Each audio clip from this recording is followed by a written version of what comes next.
300 of us walked into the same building for the first time in awe and trepidation of what was to come. We all came with this day as the common goal to complete the final ceremonial act of a long, long awaited moment, so I will make it quick. First, I wanted to reach out to the Bollinger family and know that our thoughts and our prayers are with them at this moment. And second, I want to mention that it is a relief for us to be here today, not only for the students, but also for the families and friends who were forced to vicariously live our law school experience through us. The road has not been easy, and it is through the understanding of our patient families and our neglected friends and the camaraderie of our fellow classmates that we have come this far. Again, thank you. If you speak with several of the graduates, you will find that each one had a different experience in law school, but as a whole, we have grown in many common ways. All of us learned how to think in a new way and how to argue. For anyone who doubts this proposition, trust me, everyone here has mastered the art of argument.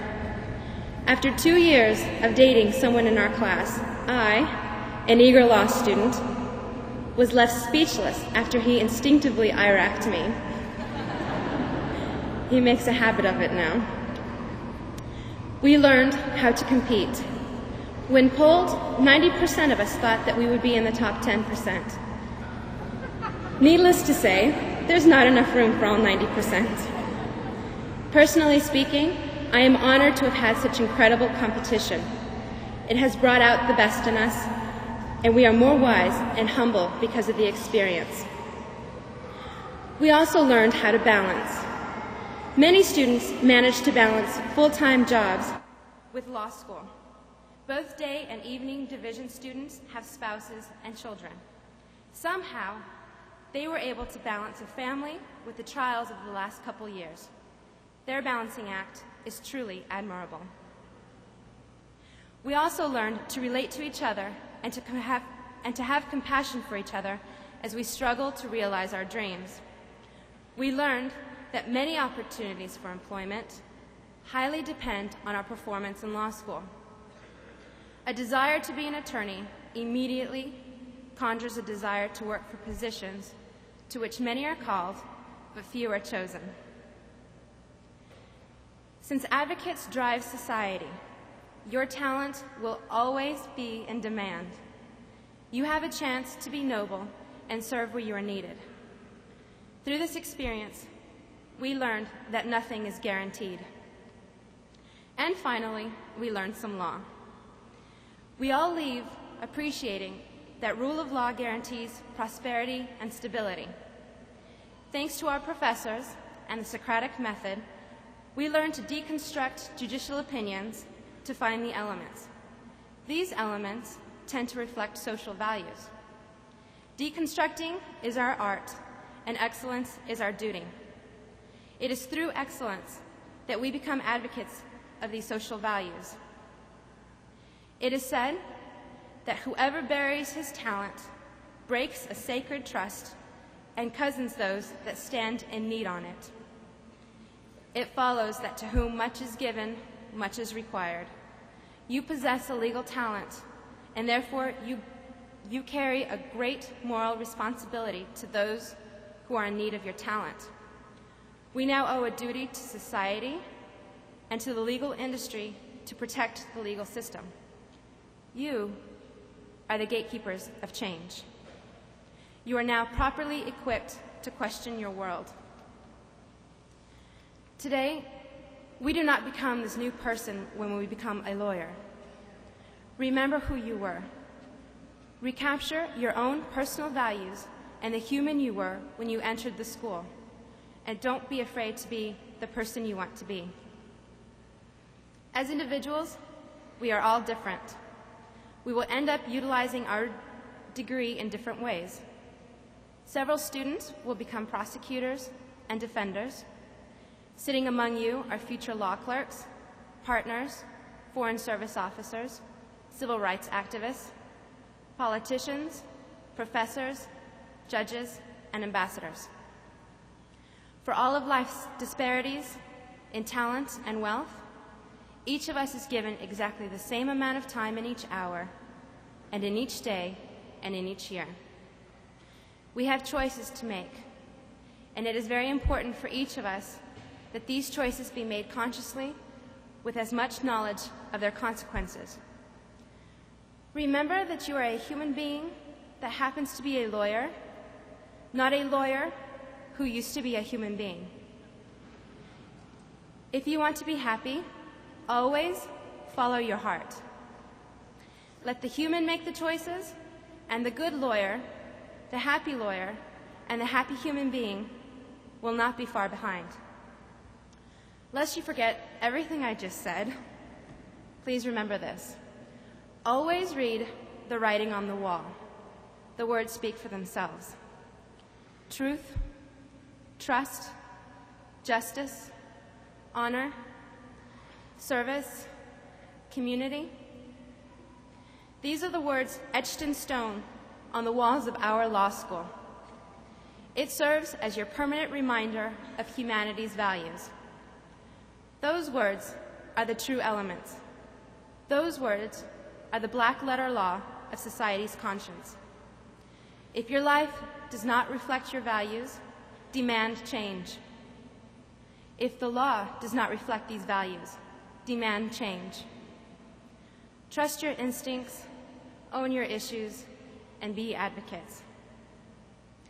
Your experience here is as unique as you are, but we all share that building and today, and Bono said it best when he said, "It's a beautiful day."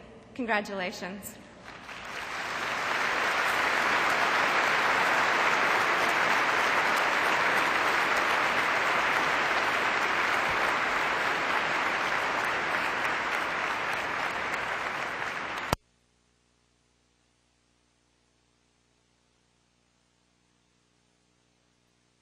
% of you are in the top 10%, which is probably why the faculty doesn't allow me to do much grading. At special occasions and upon careful deliberation and reflection, the law school and the university recognize true distinction and accomplishment by awarding an honorary degree. At this time, I would ask the Very Reverend David M. O'Connell of the Congregation of the Mission, President of the University, to escort Judge Alberto Gonzalez to the center stage as I read the university citation accompanying the degree Doctor of Laws honoris causa that will be conferred upon our speaker.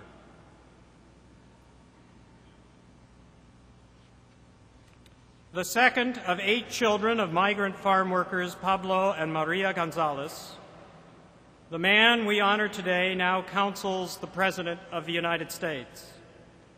A Texan by birth, this former Justice of the Texas Supreme Court and Texas Secretary of State reveals his Lone Star qualities not by Stetson and branding iron, but with a calm, intelligent, deliberative manner that lassos the nation's legal policy to the Constitution and the rule of law. A graduate of the Harvard Law School, our honored presidential counselor must examine those who may one day be privileged to serve in the federal judiciary and bears the day-to-day responsibility of preserving the ethical and constitutional integrity of the office of the President. Together with his loving spouse, Rebecca, this father of 3 sons, has traveled a good long distance of achievement from his birthplace near the shadow of the Alamo and the tiny but loving 2-bedroom family home in Houston in which he was raised. He has not forgotten those less fortunate. Named the Latino Lawyer of the Year by the Hispanic National Bar Association, our honoree has been a director of Catholic Charities in Houston, as well as Big Brothers and Big Sisters. Equally at ease among the scholars of the American Law Institute or with the plain-spoken enthusiasts of country and Western music, this man, so learned in the law, is at once principled and generous of spirit. Because of all that he has accomplished in his 46 years, and all that we believe God has planned for him still, the Catholic University of America bestows upon the man, the President of the United States, called one of his advisors, Alberto R. Gonzalez of Washington, D.C., by way of Houston, Texas, the degree of Doctor of Laws, honoris causa.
In virtue of the authority entrusted in me, vested in me as President of the University, I hereby declare this degree conferred. Congratulations.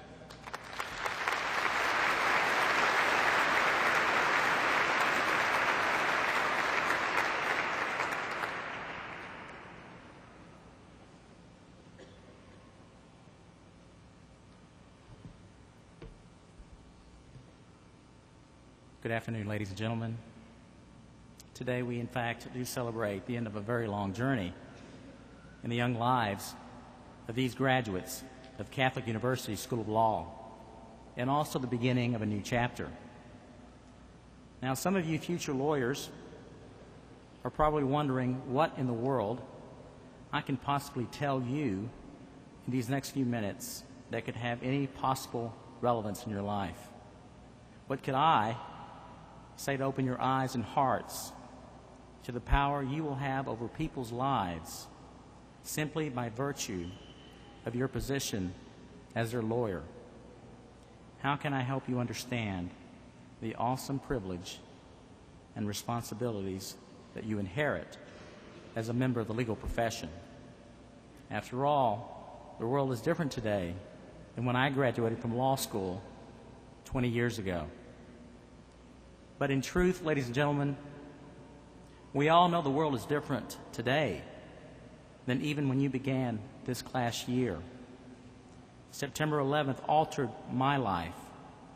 It will undoubtedly affect yours in ways that you cannot even anticipate.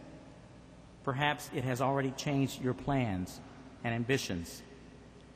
President Bush's announcement to the Congress in that first week that we were at war signaled a change in our way of life forever and heralded a period of uncertainty for the future of this country. Tomorrow's needs are unknown today, but we must nevertheless be prepared for what may come. Uncertainty can foreshadow danger, but it also can provide opportunity for young people like you. Trials and tribulations often produce heroes, courageous men and women who step forward to shoulder enormous responsibilities, sometimes in the face of seemingly overwhelming odds. We have seen many such heroes step forward in response to the terrorist attacks. But heroes need not be national figures fighting an international war.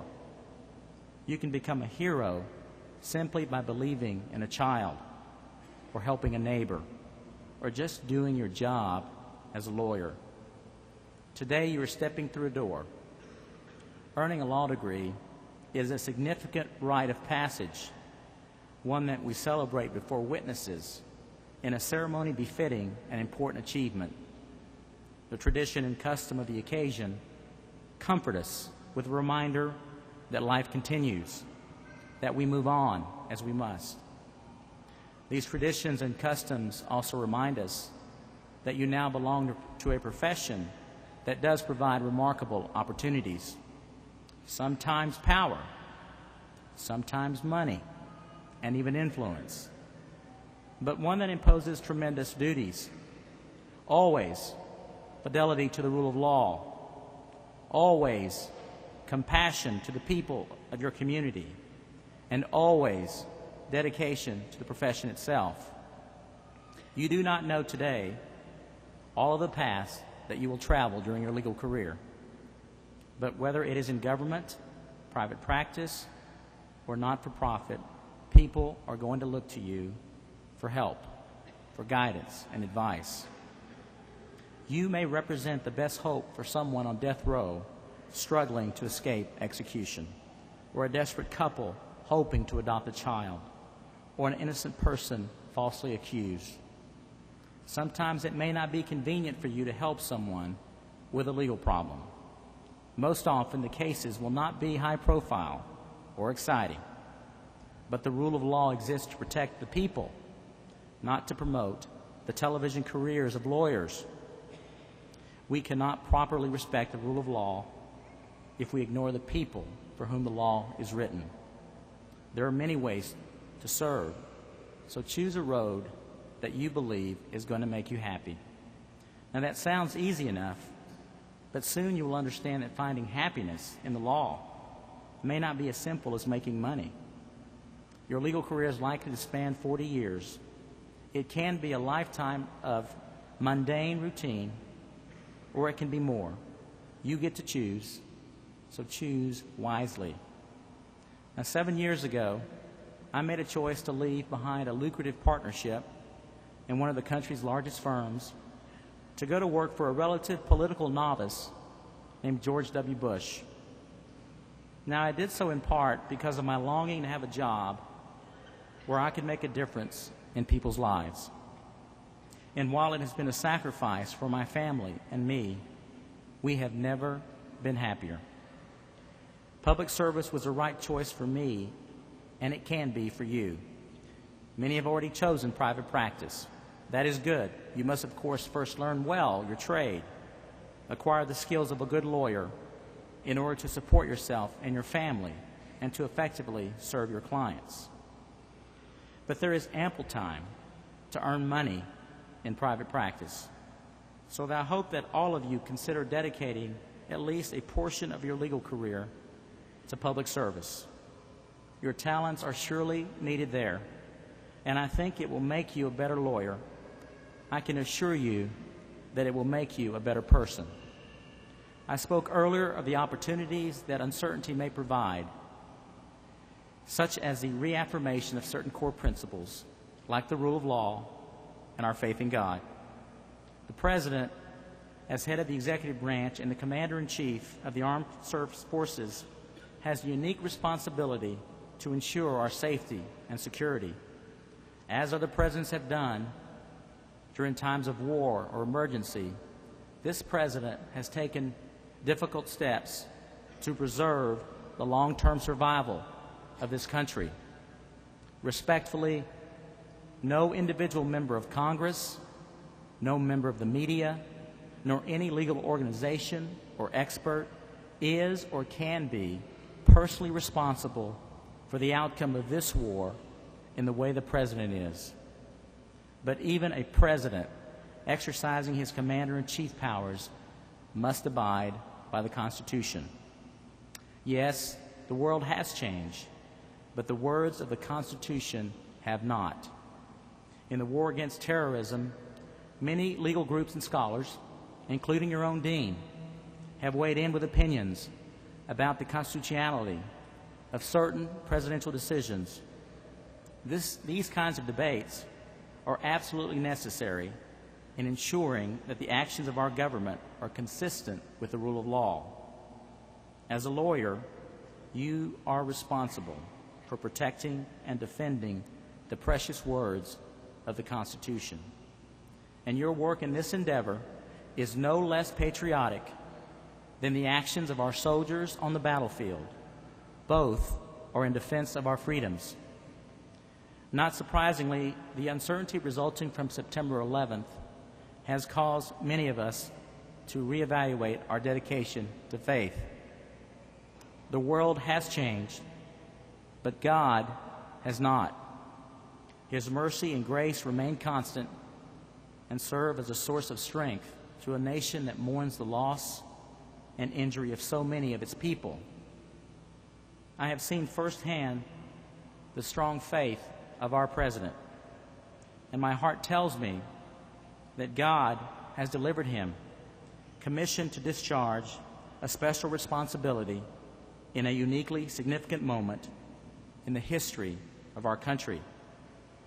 Every time a prayer is said for one of our leaders in government, or for a son or daughter fighting overseas, we honor God and reaffirm our faith. Now, I said earlier that today's graduation represents the beginning of a new chapter. As important as this achievement, I hope that your law degree will not top your list of accomplishments.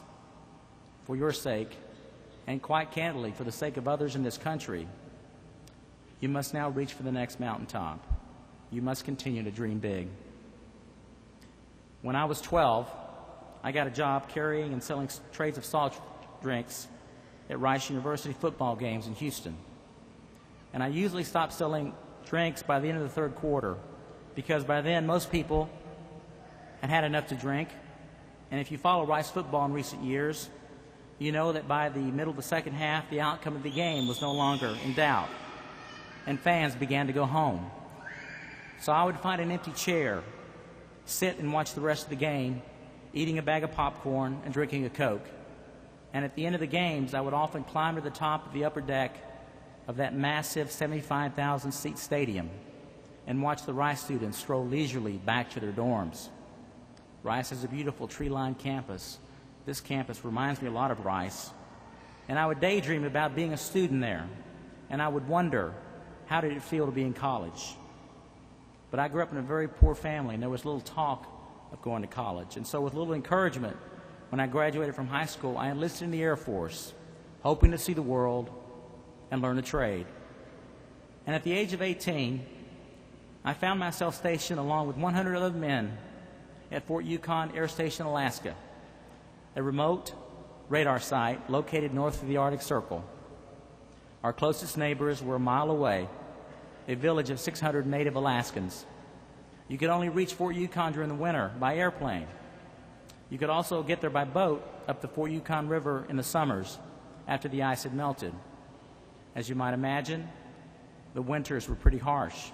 Some nights the temperature dropped to 60 degrees below zero. And it was about this time that college started looking pretty good to this Texan. And it was here that God's strong hand intervened. 2 Air Force Academy graduates stationed at Fort Yukon inspired me to apply to the Air Force Academy.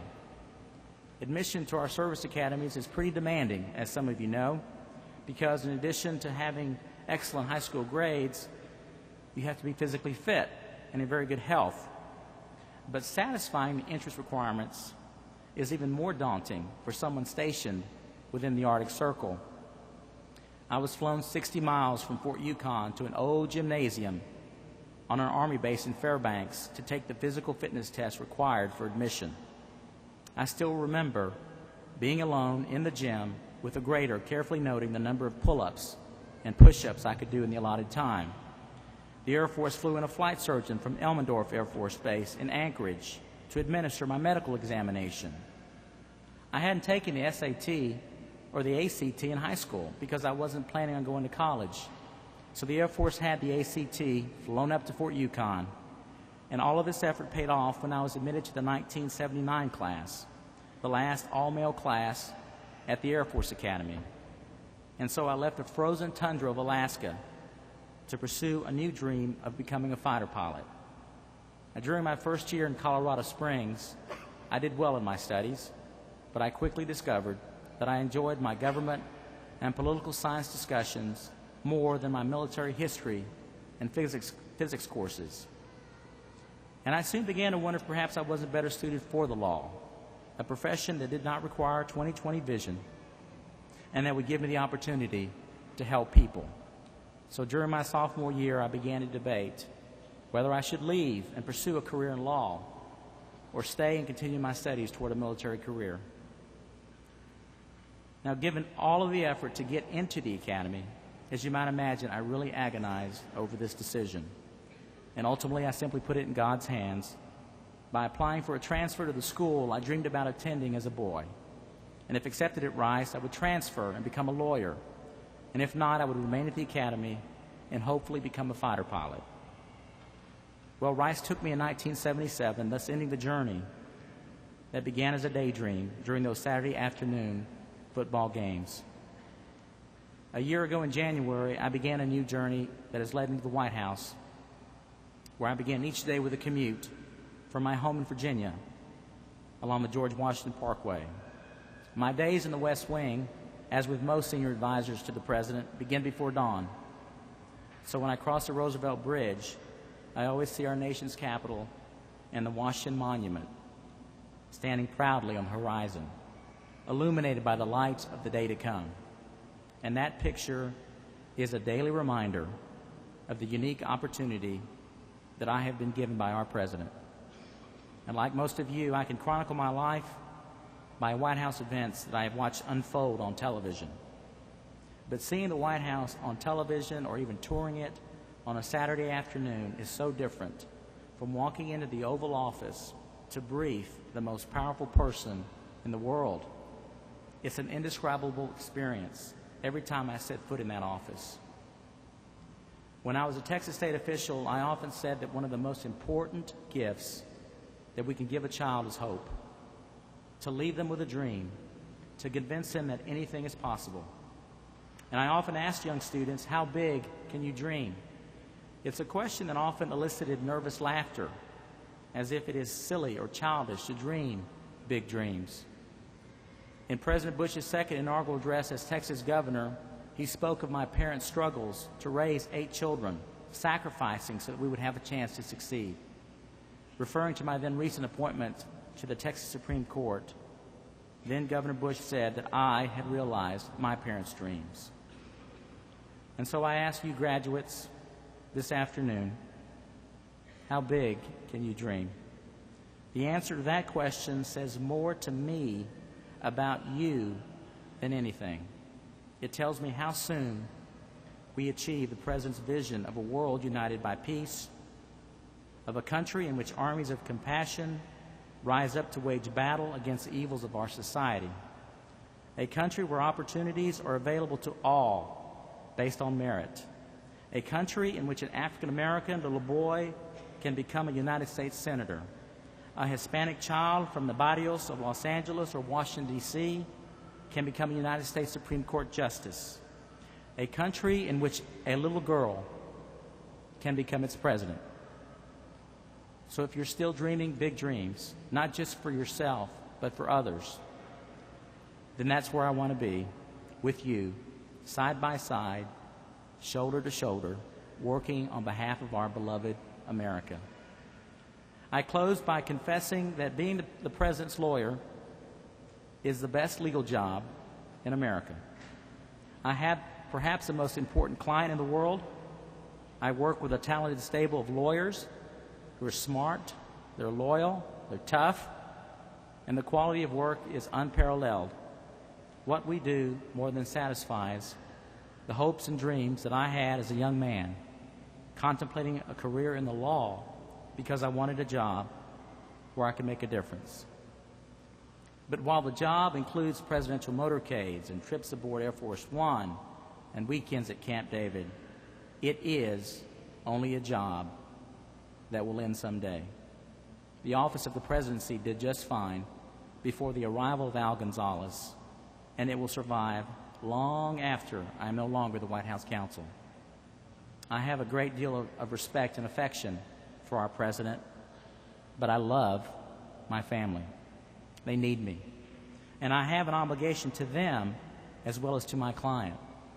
Moving forward, it is important for you to find the right balance between your responsibilities to family and to your profession, mindful of the irrefutable truth that nothing in your work, no closing, no jury verdict, is as satisfying as the adoring hug of your child or as comforting as the warm embrace of a loyal and loving spouse. I must also confess that although I find myself in an enviable position, President Bush and I have spoken often about the good old days in Texas when our life seemed simpler, less hectic, and where doing the right thing seemed easier to define and accomplish. And I sometimes find myself just yearning for one quiet moment when I can get to a point in my career and just appreciate my family and the wonderful life that God has given me. But my wife, Rebecca, reminds me that whenever I am not as engaged, I grow restless and unhappy. The lesson, she says, is to just be still and appreciate the moment. God gives you the quiet times for a reason, an opportunity to rest and refocus, and He prepares you in His own way to deal with those difficult periods that we must all confront. So appreciate the moments that God gives you. In particular, appreciate this moment of celebration. Thank you for inviting me to share in this small way in your accomplishment.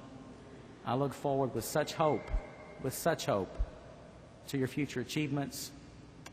May God continue to bless you and watch over your family. May He continue to guide you in your choices. And may God continue to bless the United States of America. Thank you.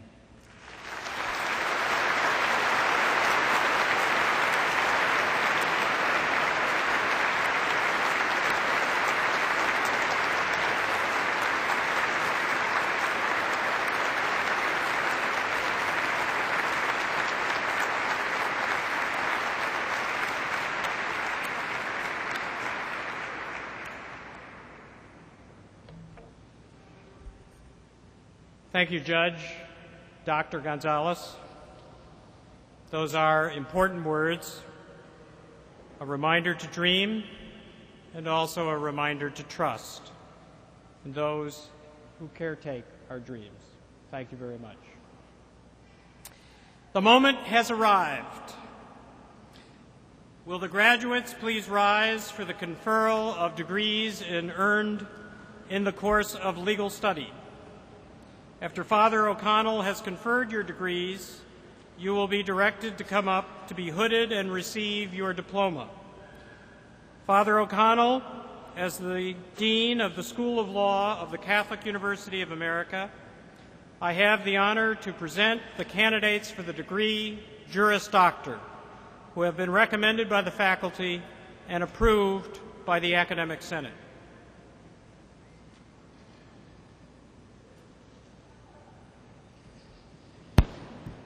In virtue of the authority vested in me as the President of the Catholic University of America, I am pleased to confer upon each of the graduates the degree Juris Doctor.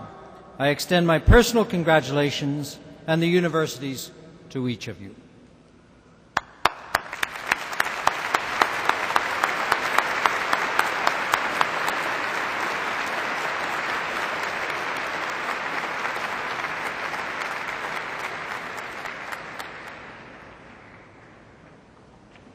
The graduates are now coming forward to receive their diplomas.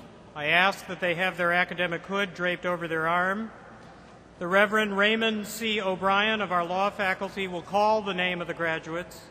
As you are called, please step forward extending your hood to Father O'Connell, who will formally bestow the academic hood befitting of your new degree. Please then step forward toward me to receive your diploma. Father O'Connell and I are assisted in these ancient academic traditions by Associate Academic Dean William Fox and Assistant Dean Natividad Garcia.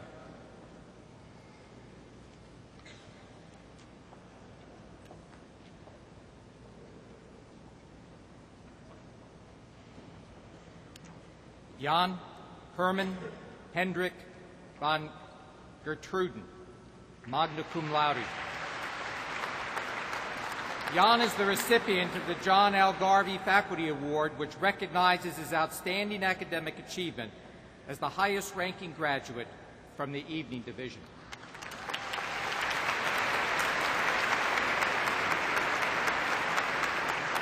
Ryan Michael Frank Barron.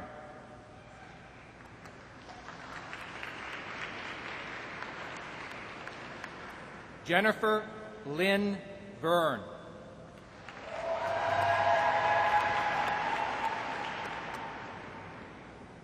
Kinley Ray Dumas.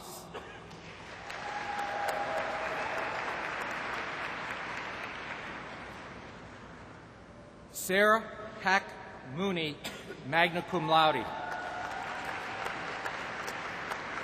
Ms. Mooney is the Day Division recipient of the Alumni Award. This award is given on the basis of academic excellence, participation in extracurricular activities, and dedication to the law school, university, and to the community.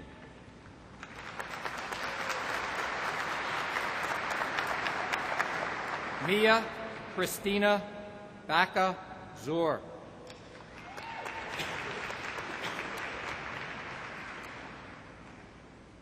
Patricia M. Morrison, cum laude.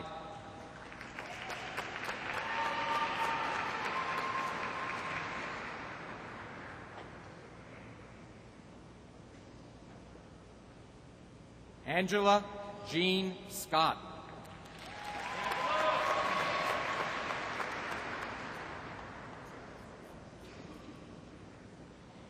Charles Leon Rones.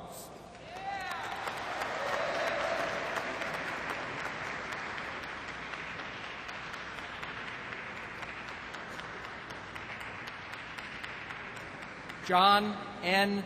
Sharifi.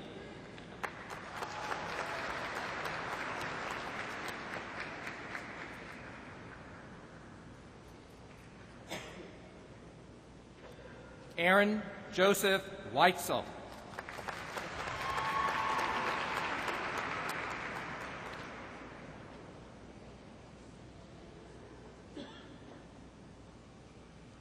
Sarah Hayes Trot de Sèvres.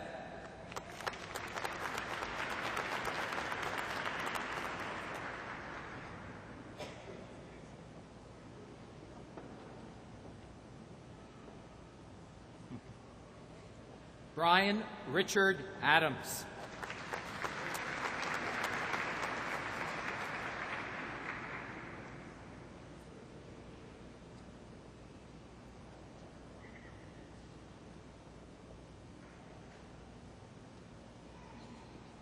Elise Dang.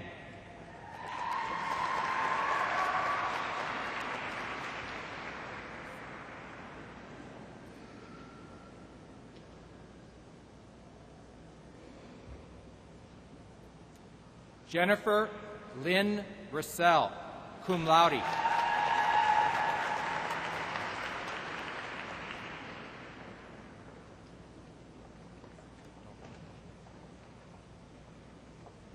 Unja T. Adolfi.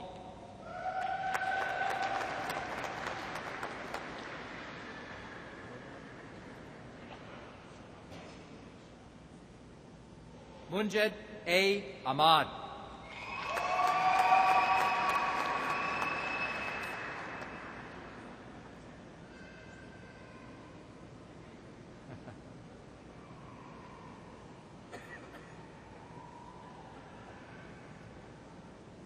Jessica W.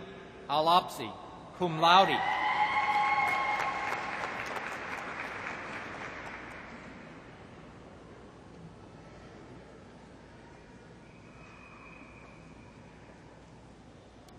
Hugo Jovit Alfaro.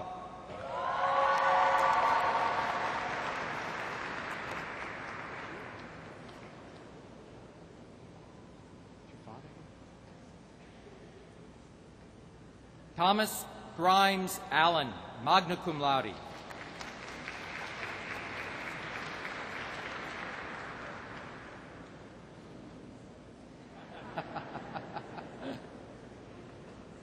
Jennifer Kelly Ashworth.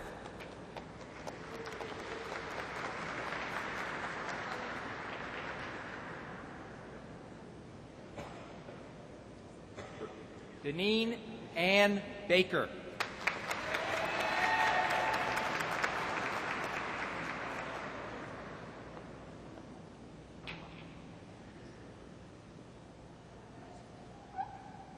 Basil Bakos, cum laude.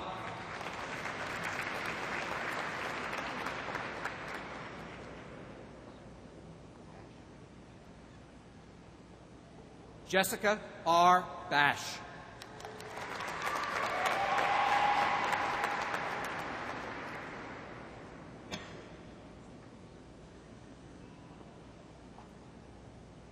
Karen Elizabeth Bastarash.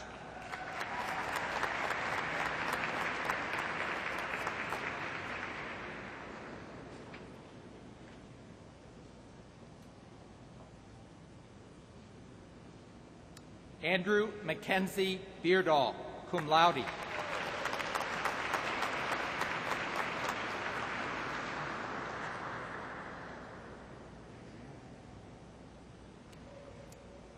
Paula Rebecca Bernstein, cum laude.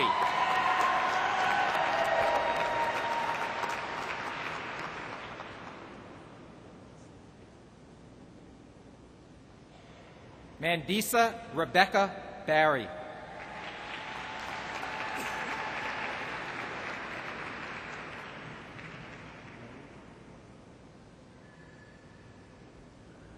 Bradford Christopher Blaze.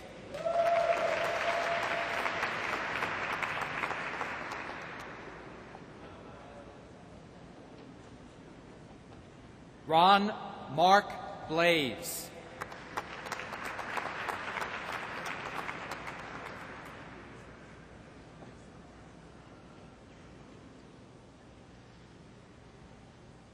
Faye Louise Glesius, cum laude.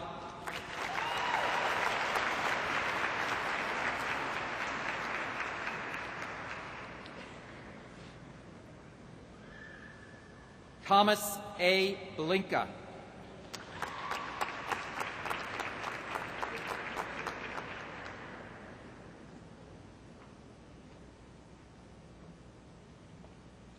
Ellen Suzanne Bowles.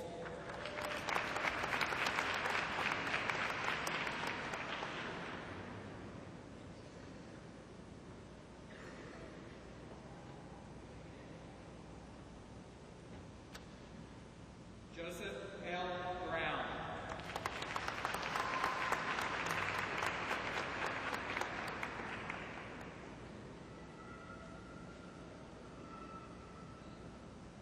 Edward Matthew Berman.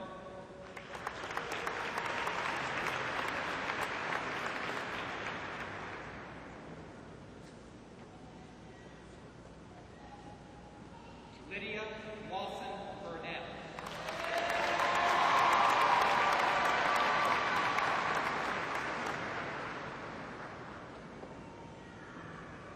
Sean Damon Burns.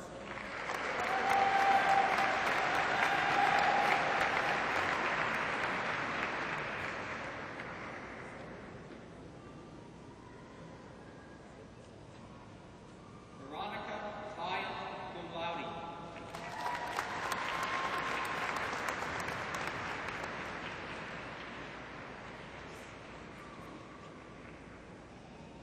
Letitia M. Byers.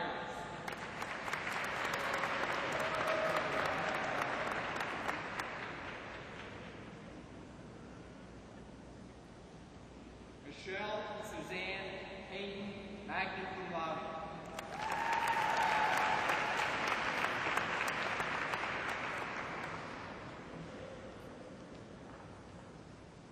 Marie Ann Callan, cum laude.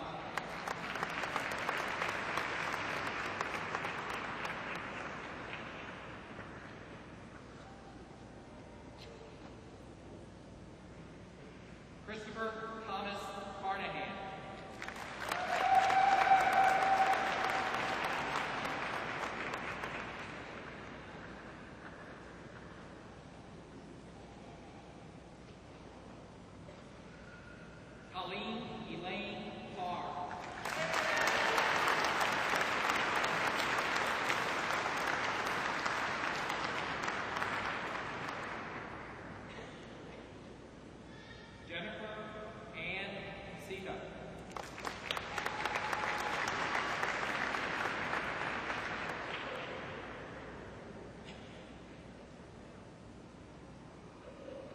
Christopher Raymond Chase, magna cum laude.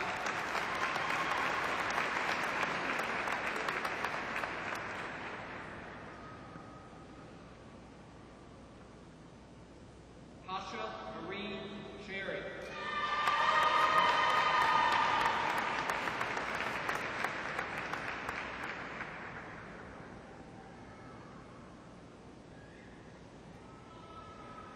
Jungmin Choi.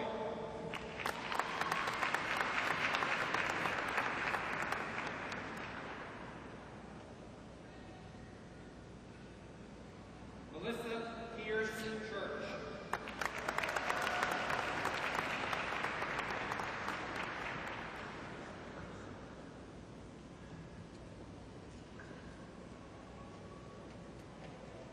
Corey R. Sinkyu, cum laude.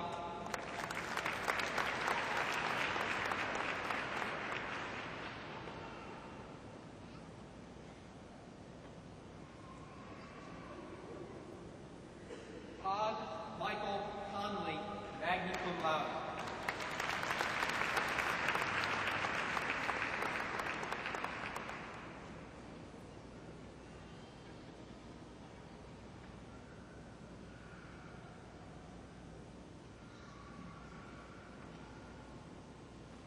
Jennifer Marie Connor, cum laude.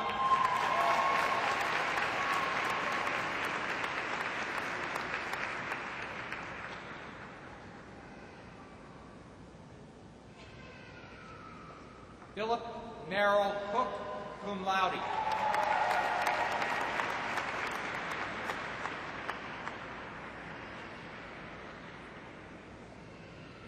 Sean B. Cooley, magna cum laude.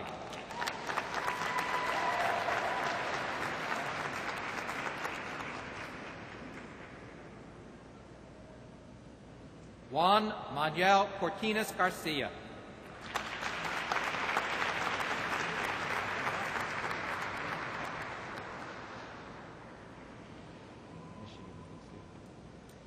Michael D. Cox, cum laude.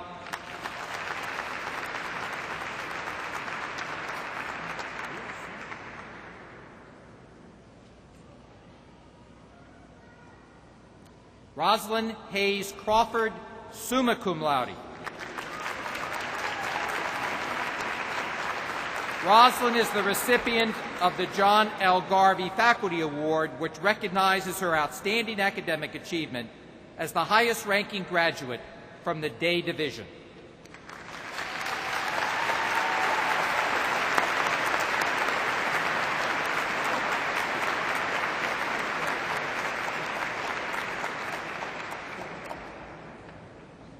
Ryan James Kudnick.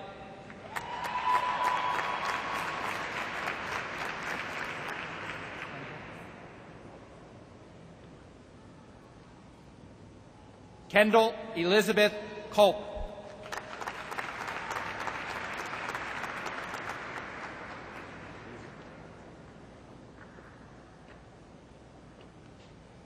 Philip Edward Culpepper.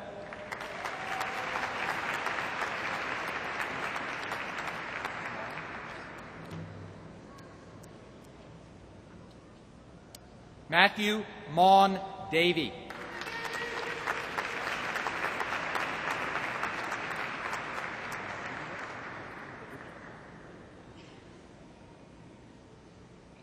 Michael Samuel DeDuke.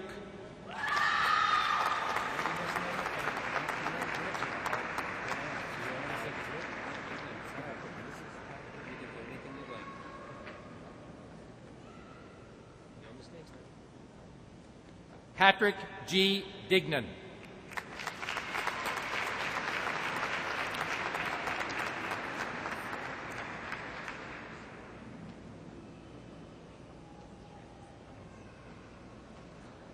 Jennifer Dillon.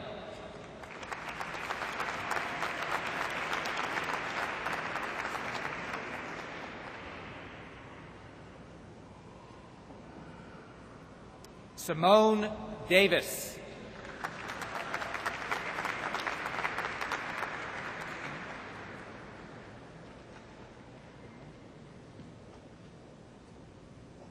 William Daniel Dean, magna cum laude.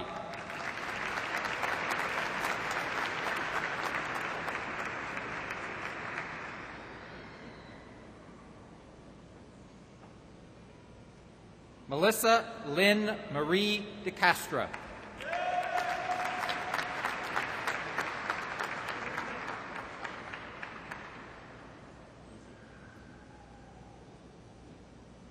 Robert E. Devine III.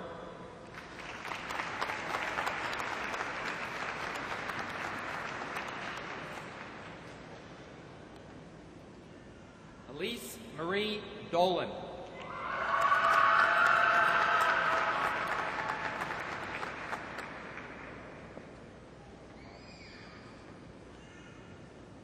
Devin John Doolin, Jr.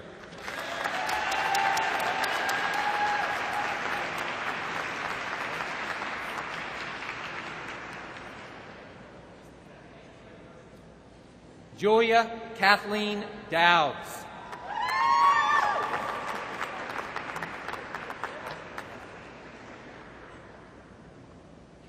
Donald Crawford Dudley.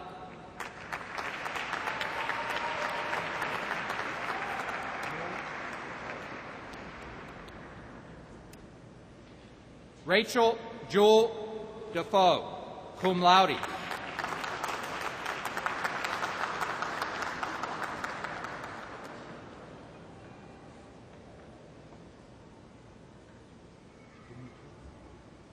Miles Joshua Edwards.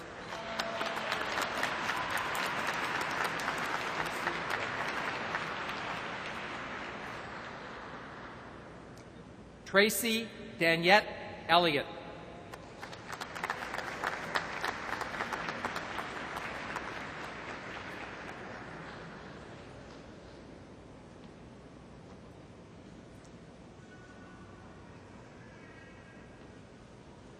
Jennifer Lewis Everly.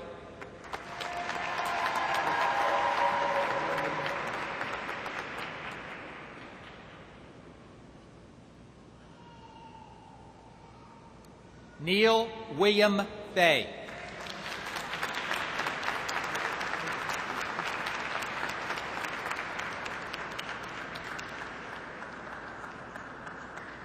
Mark J. Feekers, cum laude.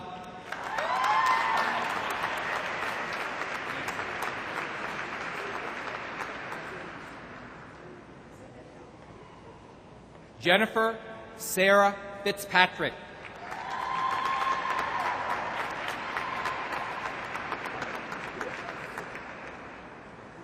Ethan John Fleischer.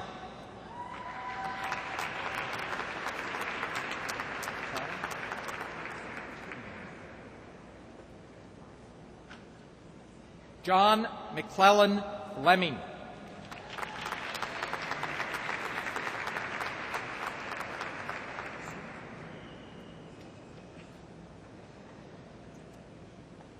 Elizabeth Ann Fletcher, summa cum laude.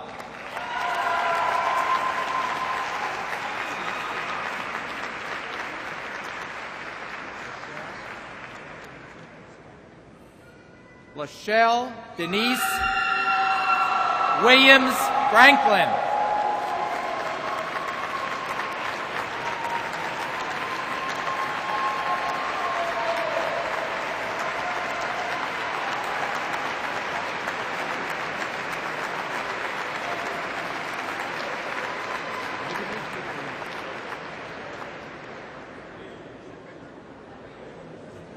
Joshua Matthew Freeman.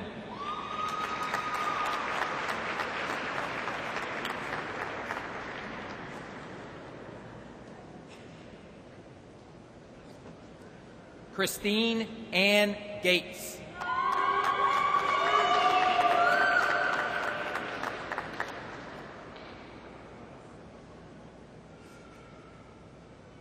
Timothy Andrew Gambacorta.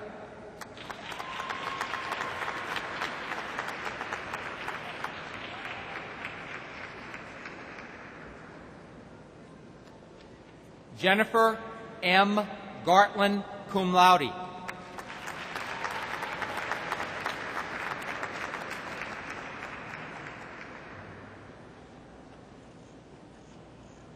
Jason Peter George.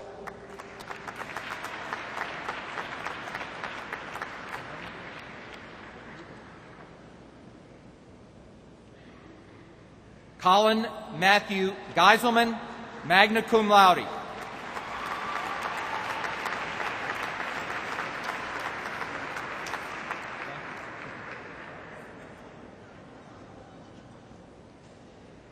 John Michael Gilman, cum laude.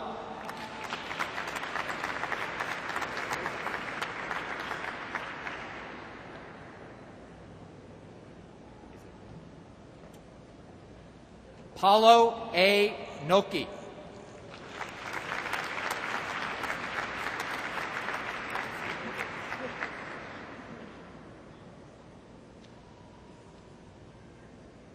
Deborah L. Givens, magna cum laude.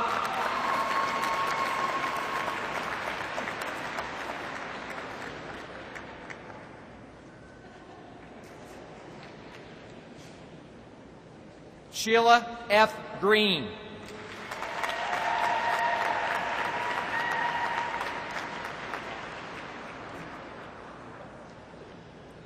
Monica Eileen Gonzalez.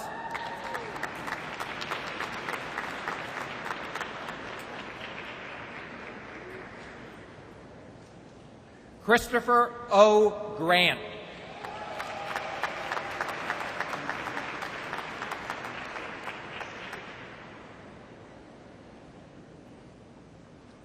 Marlo Ann Go.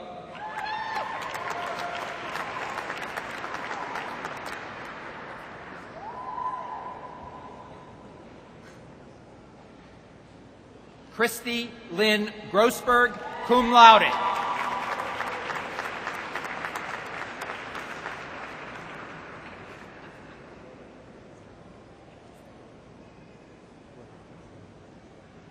Amir Ali Patrick Garami.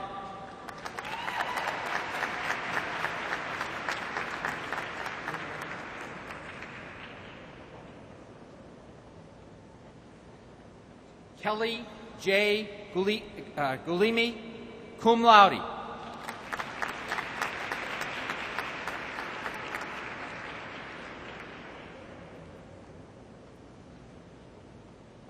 Elizabeth Ellen Hackett.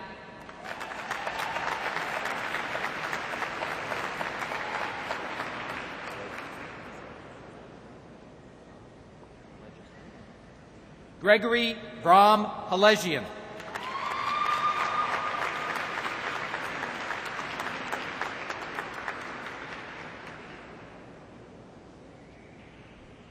Marissa Jo Halligan.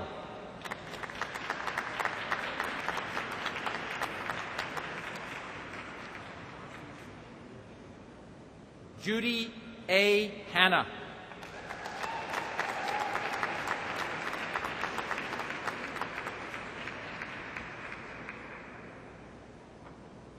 Eugene N. Hansen, magna cum laude.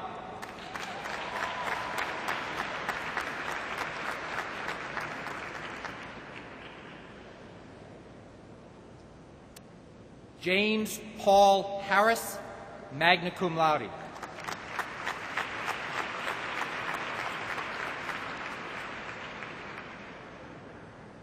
Patrick John Harvey.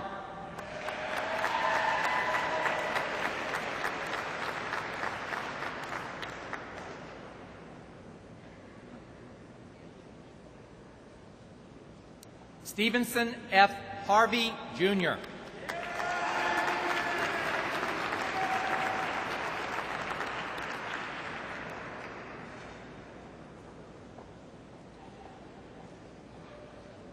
Jonathan M. Hauk, cum laude.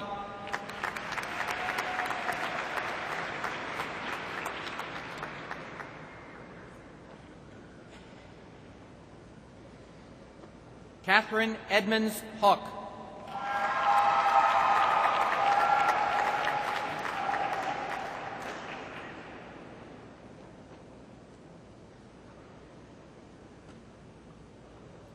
Justin Hayes, cum laude.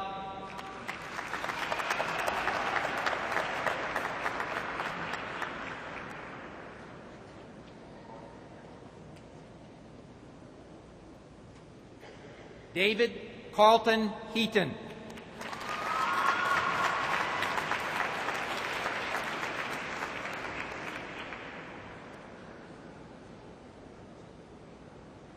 Dennis Gordon Hermanstein, Jr.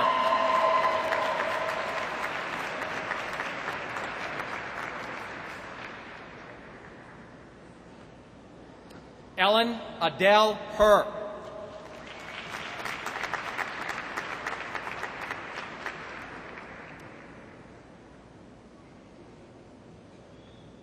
Matthew R. Hertz.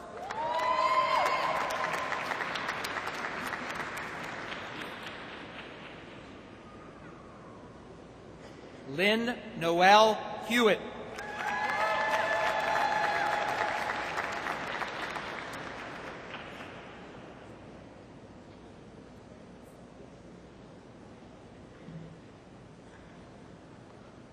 Michael S. Heil, magna cum laude.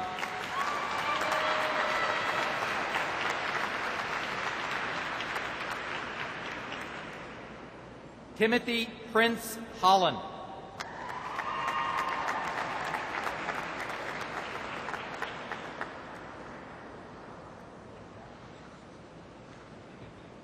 Michael Edward Holzappel.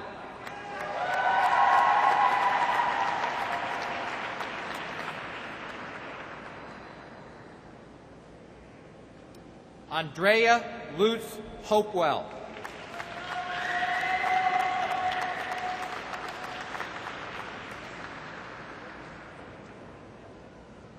Ashley Brooks Hunt.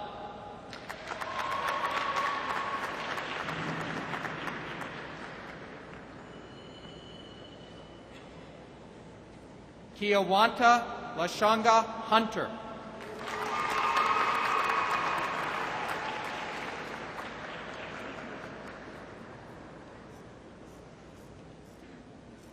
Carol Ann Dominello Hussey, cum laude.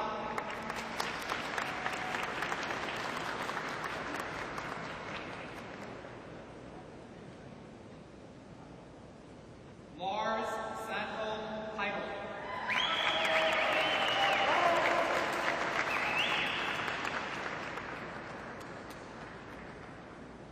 Amy Abraham.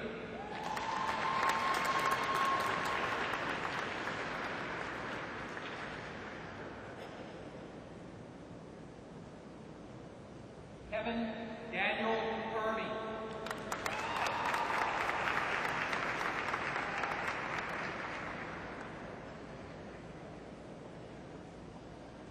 Ronald G. Baptiste.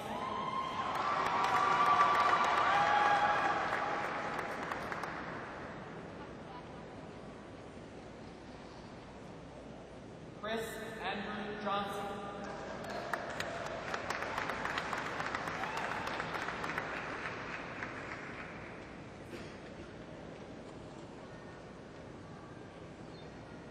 Fatima C. Johnson.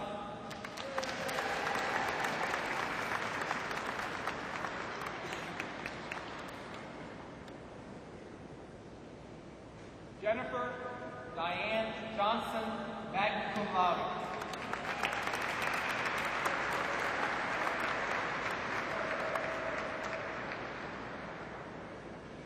David Gerard.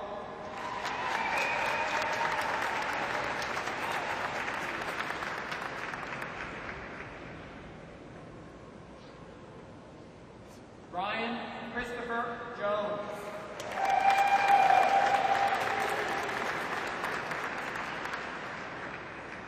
Melanie Catherine Jones.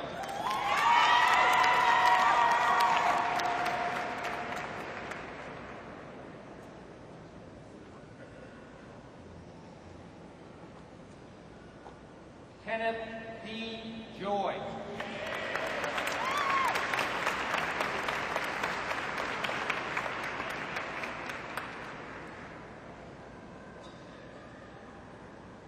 Christopher William Keelty.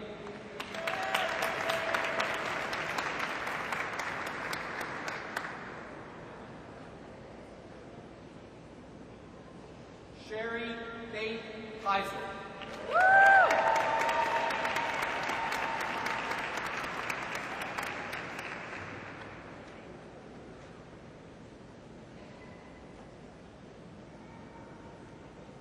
Jessica Rachel Kendall, summa cum laude.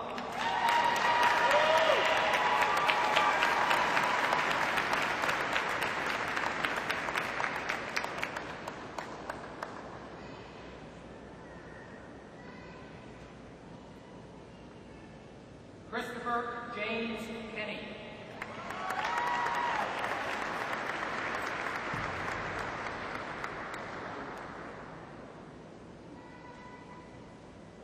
Stanislava B. Kimball, cum laude.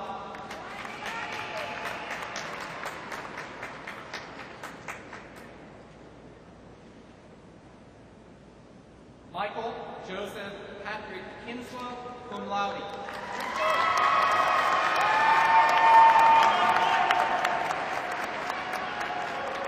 Michael is the Evening Division recipient of the Alumni Award. This award is given on the basis of academic excellence, participation in extracurricular activities, and dedication to the law school, the university, and to the community.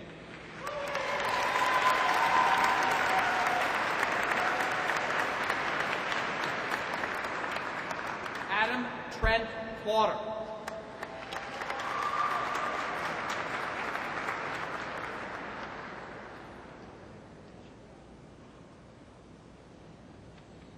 Mary Alice Kovac, magna cum laude.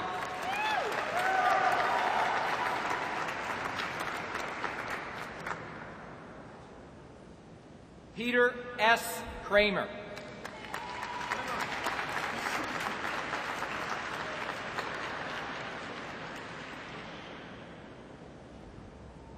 Kevin John Cramp.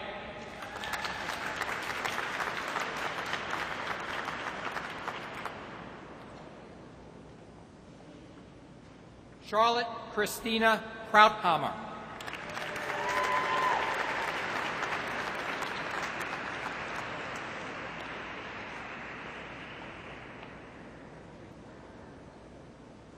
Rachel Trudell Kruger, cum laude.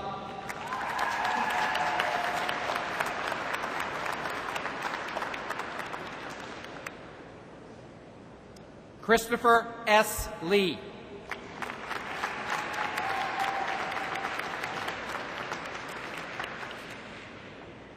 Michael Joseph Live, Jr., cum laude.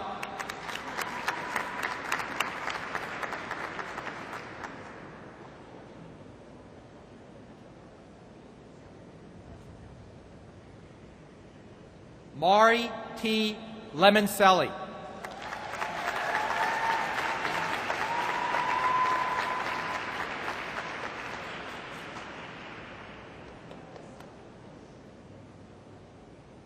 Daniel A. Lewis.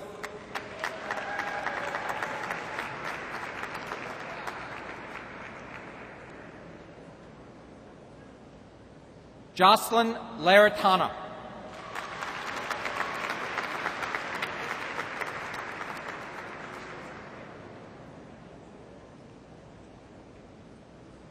Christy Marie Lopez.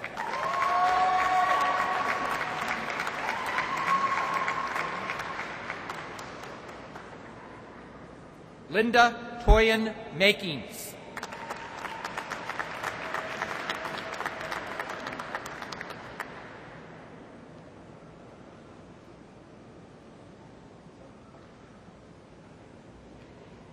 Suzanne Malkin.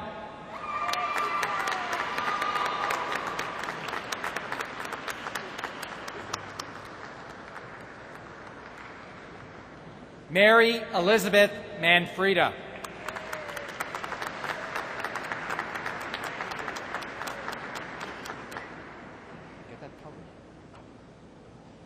Brian R. Manuel.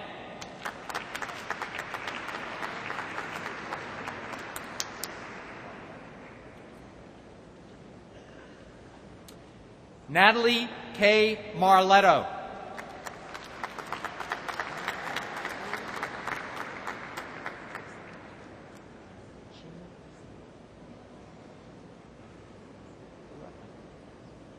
Pamela Lynn Matticini.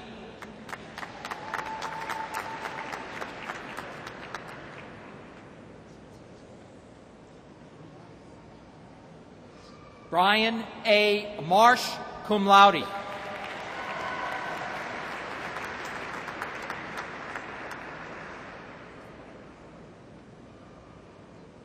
Jason Gregory Matthews.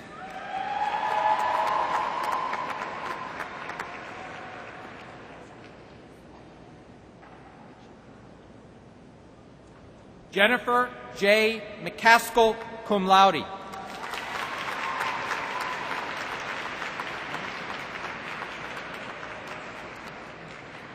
Joan Marie McClenny.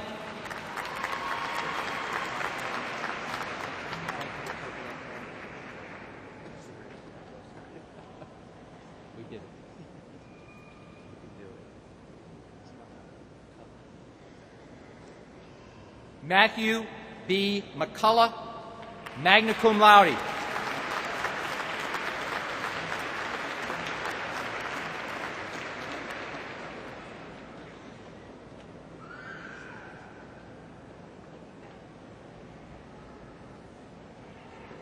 Rebecca Elizabeth McDougall.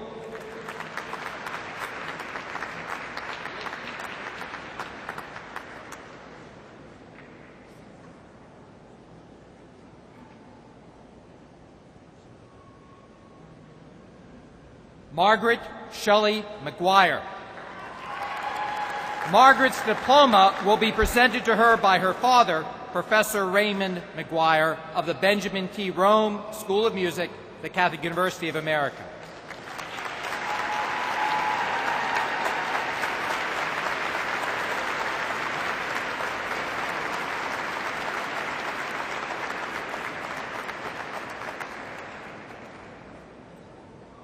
Raymond Howard McElwain.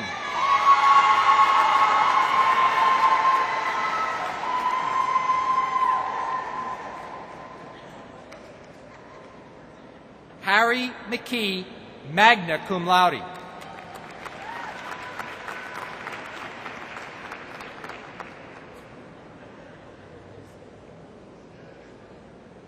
Jason Craig McLaurin.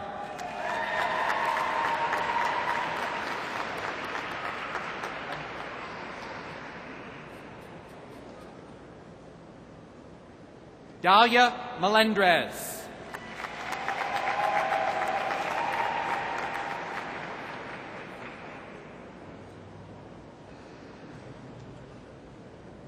Josephine Irini Mentakis.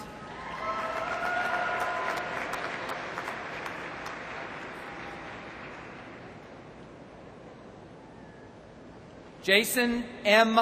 Melton.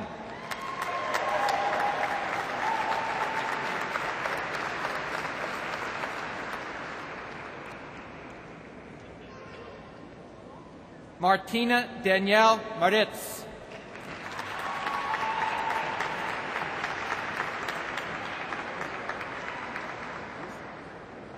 Lisa Sabrina Marin.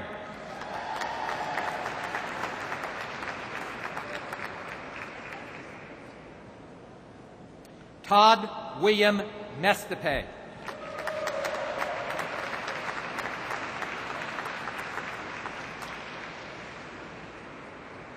Jamie Michelle Metz.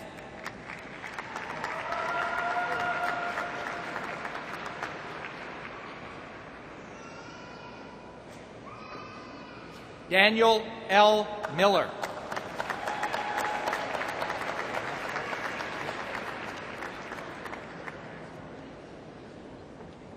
Scott D. Mishner.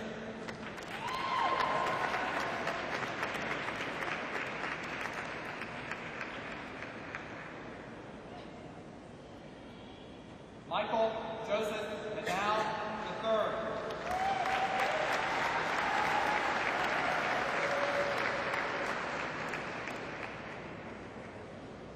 Kevin Clifford Mitchell, cum laude.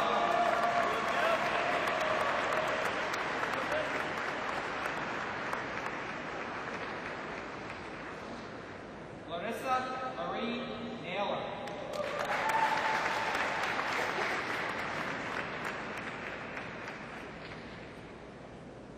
Ellen Amy Moreland.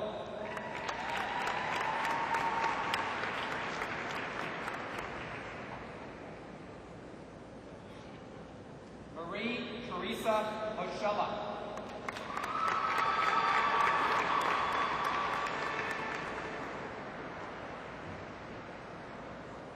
Lakeisha Suzette Munn.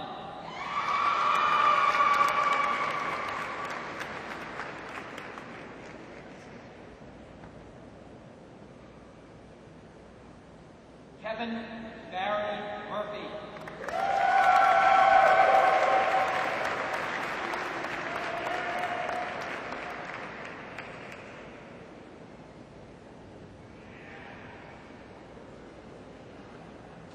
Michael Lee Murphy, cum laude.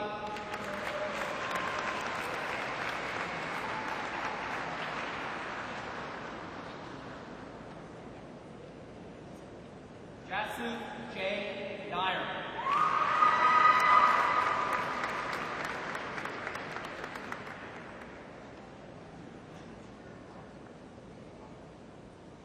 Jonathan Thomas Nass.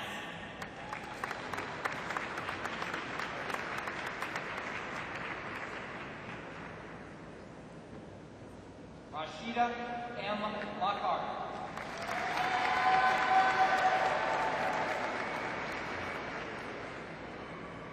Laura Kate Newman.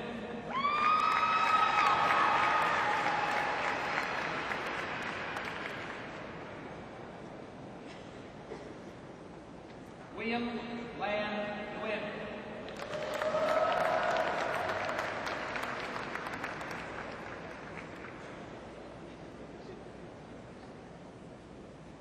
Kate M.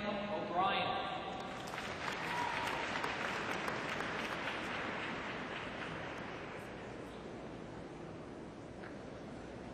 Daniel John O'Connell, cum laude.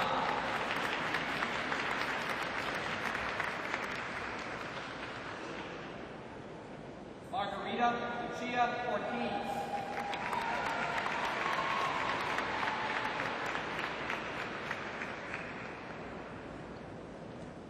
Nadine M. Osinski.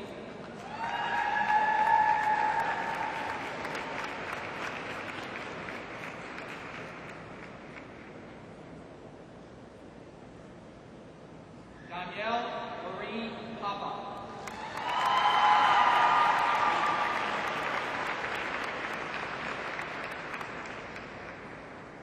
Harry Ann Harris.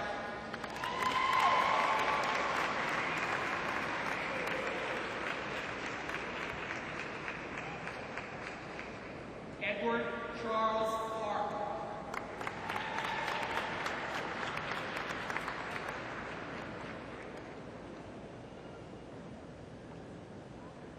Sandra Park.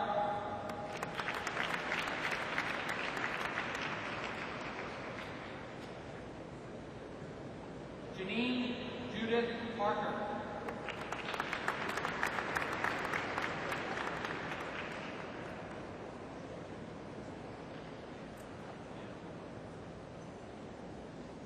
Angela Marie Pegra Magnum